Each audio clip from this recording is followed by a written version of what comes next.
welcome back with another episode of Mike Torres Golf with your host, Mike Torres. So, we are going to test Stealth 2. Stealth came out originally with the new carbon face.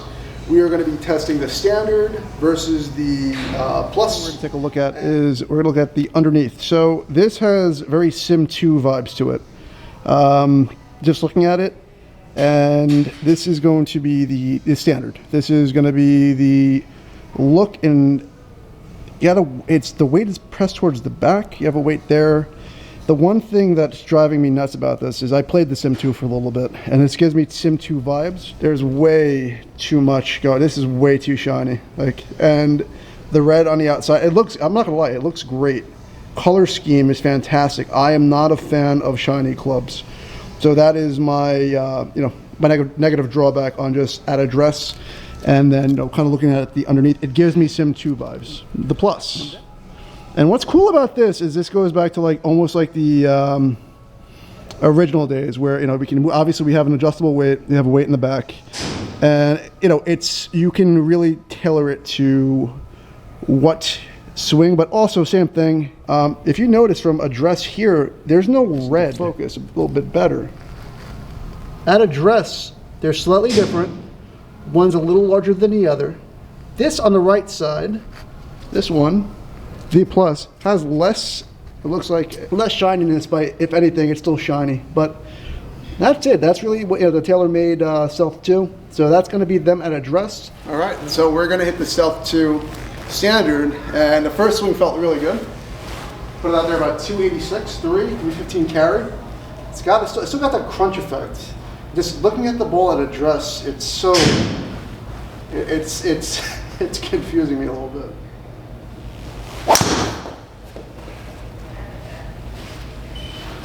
Not bad.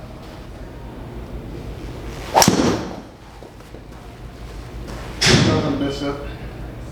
Not bad. Bump that off a little bit. But a nice fade 284. Choey. 280 carry. 307. A little low. There's the heel. All right, so it is forgiving off the heel too. All right, we have the Stealth 2 Plus. So interested to see, I'm keeping it, no draw bias, no fade bias, keeping it centered. For me, I'm interested to see the slight difference on this comparatively to the standard. The standard did exactly what it was supposed to do. Interested to see how much power I can actually generate with this club. That felt good. We'll tell me. That was hit. See what it does. Good. Not too bad.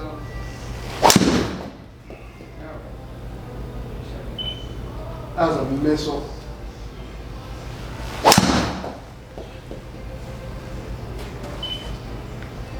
Not bad. All right, we're finished testing out both Stealths. When we go, next time you see me, we're going to be at my house. We're going to go through the numbers, overall feel on the Stealth 2 itself, and basically how it compares to the rest of the field of new drivers that are out. But that's about it. Other than that, stay tuned.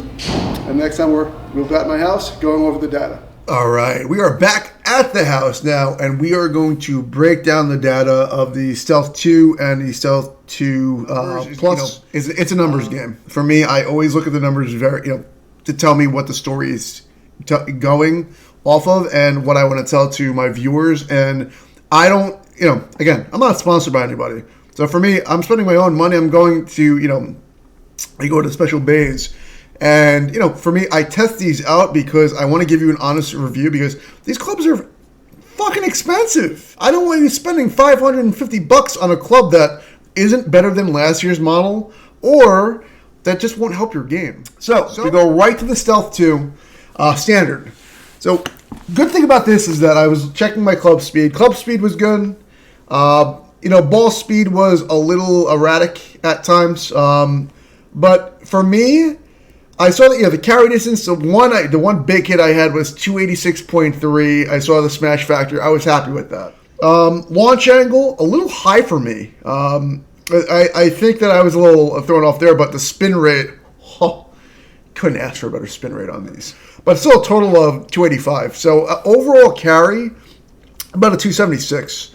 For me, I looked at this, pretty objectively, because in reality, I was looking more at the total on this one comparatively to the carry. Carry was carrying well, 280, 283, 286, and then I was checking the miss hits. And this is where one of my gripes is going to be. The miss hits they didn't feel as good. When I mishit it, it was not carrying and not going to the initial spots that I thought I was going to go on to miss it. But, 267 distance is still good on miss it. 270, still good. You can't complain about that. For me, I had a difficult time hitting this club. I'm not going to lie. I was hitting it on the toe. I was hitting it on when I was hitting it on the heel. It felt weird. For me, it's one of my gripes. For me, again, 276 off a carry, no complaints there. Stealth 2+. And, I love the club speed, meaning, on this day I had a good, just consistent swing. But this is where, for me, I'm going to be very honest, my carry, 276, 271, 264, 263, 264. I couldn't hit this club. For me, I had a very difficult time. And, for me, I was hitting clubs all day. I wasn't tired. This club was very difficult to hit. The one thing I will say about the Stealth is that the spin rates, for me, were the best of the year out of any of the 2023 clubs. They played to the spin rates that I thrive on and what I truly love, because I like getting my shots to roll out a good amount. And that's the one thing that if I'm going to lose carry distance, I better get that, the total distance too. For me, 276, I get another 30 yards to roll out.